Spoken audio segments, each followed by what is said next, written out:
Halo teman-teman semua, materi yang pertama yaitu organisasi kantor. Organisasi kantor adalah suatu tempat di mana adanya suatu kegiatan yang teratur, penempatan tanggung jawab dan wewenang dari sekelompok orang yang bekerja sama untuk mencapai tujuan. Prinsip-prinsip organisasi perkantoran. Yang pertama, prinsip tujuan. Tujuan organisasi perkantoran atau kelompok. Fungsi dalam organisasi perkantoran mesti dirumuskan dan dimengerti oleh setiap personal. Yang kedua, prinsip kesatuan fungsi.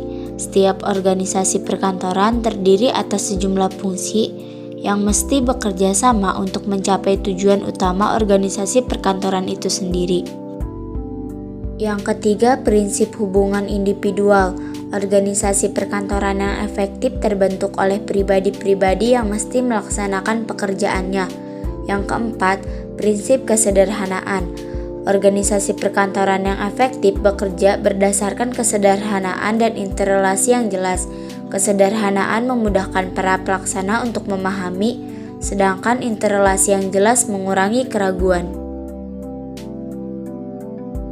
Yang kelima, prinsip wewenang. Setiap orang dalam organisasi perkantoran mesti diberi wewenang yang sesuai dengan tugas tanggung jawabnya, sehingga ia dapat bertanggung jawab atas pelaksanaan tugasnya tersebut. Yang keenam, prinsip laporan.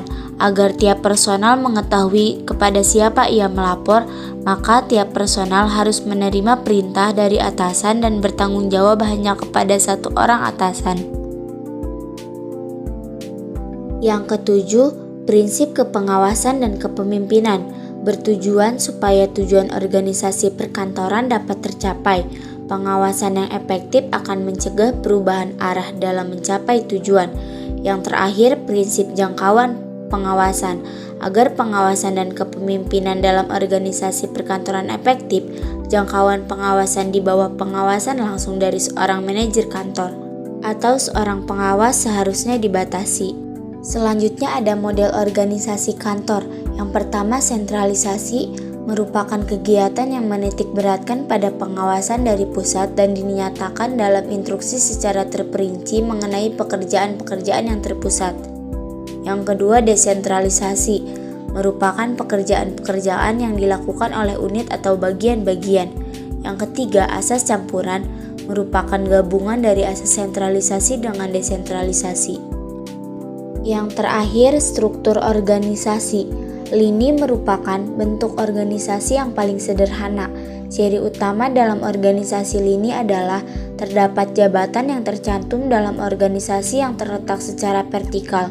Yang kedua, organisasi lini dan staf merupakan perkembangan dari organisasi lini di mana orang-orang terdiri dari orang operasional dan lebih bersifat teknik dalam tugasnya. Yang ketiga, struktur komite merupakan salah satu jenis struktur perusahaan. Struktur ini memberikan fungsi utama pada kebanyakan perusahaan. Yang terakhir, organisasi metrik disebut sebagai organisasi manajemen proyek, yaitu organisasi di mana penggunaan struktur organisasi menunjukkan para spesialis yang mempunyai keterampilan-keterampilan di masing-masing bagian dari kegiatan pemasaran dikumpulkan menjadi satu. Materi yang kedua yaitu konsep komunikasi kantor. Komunikasi kantor dapat diartikan sebagai proses penyampaian berita atau informasi dari satu pihak berwenang ke pihak lainnya yang terjadi dalam suatu kantor atau perusahaan. Unsur komunikasi yang pertama, komunikator adalah manusia berakal budi yang berinisiatif menyampaikan pesan untuk mewujudkan motif komunikasinya. Yang kedua, komunikan adalah manusia yang berakal budi kepada siapa pesan komunikator ditunjukkan. Yang ketiga, pesan bersifat abstrak. Pesan dapat bersifat konkret, maka dapat berupa suara, mimik, gerak-gerik, bahasa lisan, dan bahasa tulisan. Jenis-jenis komunikasi kantor. Yang pertama, sistem komunikasi tulisan, meliputi surat yang dikirim melalui pos oleh petugas, telegram, dan warka tertulis lainnya. Yang kedua, sistem komunikasi lisan, meliputi telepon untuk hubungan keluar maupun kantor sendiri, radio, atau hanya corong suara.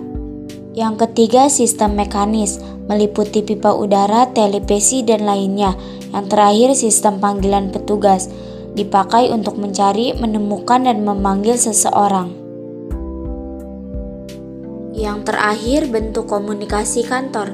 Komunikasi internal, komunikasi yang berlangsung dalam ruang lingkup organisasi atau perusahaan yang terjadi antar anggota.